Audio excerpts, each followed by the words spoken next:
Hi, this is a recorded lecture for the IB, DP, Design Technology. We're looking at electronic systems, and this is an introduction to them. This is topic A3.4.1, HL content, and this is design in theory. First of all, electronic systems comprise an input, a process, output, and feedback loop. You must be able to describe an electronic system in terms of input, process, output, and feedback. This is one of our definitions. An electronic system is a system powered by electricity that receives an input of information, processes that information, and produces a desired output. Electronic systems usually run with electronic circuits, and this is a selection of electronic components joined together via conducting material in a system that performs a function. This, of course, is an Arduino, and you can see if you push the button, probably you're going to get a series of LEDs that go on for a certain amount of time, and that would be the process. So the input would be the button, the process would be something that occurs in the Arduino Uno, and then the output would be these LEDs going on in sequence. So electricity is the flow of electrons. These are a couple of circuit diagrams. This is an open circuit and a closed circuit. This would be the power source, probably in this case a battery. This would be the output of this particular circuit. In this case, maybe it's an LED or a buzzer or something like that. And this is a switch. So electricity is going to flow out of this and through this circuit, and it has to travel in a circuit. So it has to come out of the battery and back into the battery. In a closed circuit, it can do that because it can follow this pathway all the way around from out to in. In an open circuit, it can't do that. The electrons can flow out, but they stop here because there's no way for them to return back to the battery itself.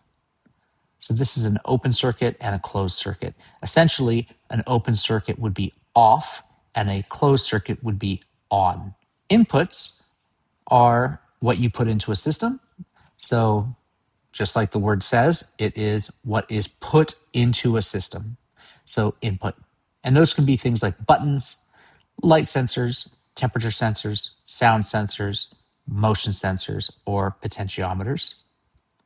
That's what these are right here. These are input devices. So it is a component of a system used to put information into that system. Now you'll notice that below each of these words here, you're going to see it says digital or analog. We'll talk about what that means in a couple of minutes. But a button is a digital input. A light sensor like this LDR is an analog input. A motion sensor would be analog. Sound sensors are analog. Temperature sensors are analog. And a potentiometer is also an analog input. An analog system is an electrical system that has a permanently variable signal. So essentially an analog signal is going to be variable, and so it has more than one setting rather than just on and off. We'll talk about that in a second with digital signals. Digital signals are on or off, but an analog signal can have variable states between on and off.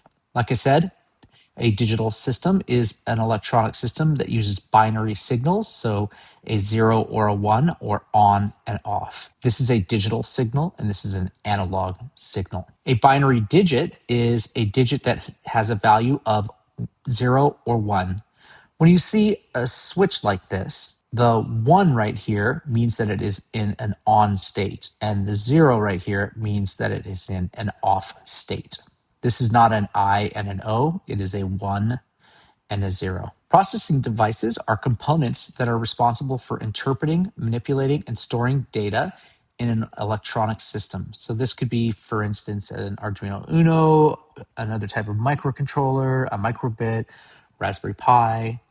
Here are some examples of what those look like. This is an Uno, this is a microcontroller, Raspberry Pi, and a microbit. These are all processing devices.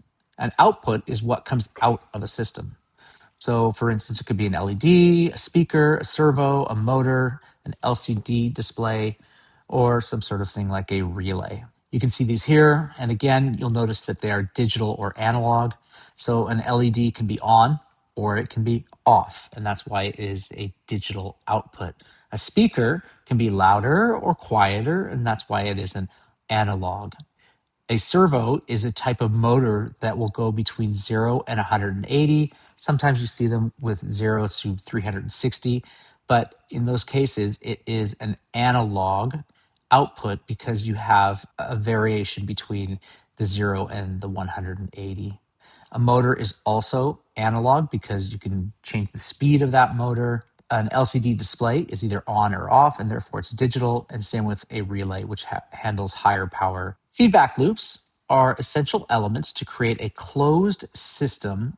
A feedback loop is a process in which the output is fed back into the system as an input. Feedback loops allow a system to monitor results and adjust behavior, and there are two types. There is an open and a closed feedback loop. Here's an example of an open system. So this is a control system that does not have any feedback. So for instance, this traffic light right here, the input is actually on a timer.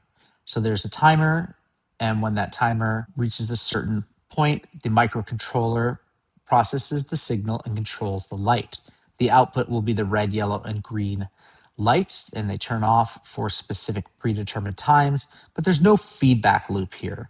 The output does not affect any sort of future actions. This is a closed loop system, and that is a self-regulating automated system where the output is considered feedback and acts as an input back into the system. So for instance, this right here is a hand dryer. Has an analog infrared sensor that detects the hands, and basically the microcontroller inside processes the signal and controls the motor.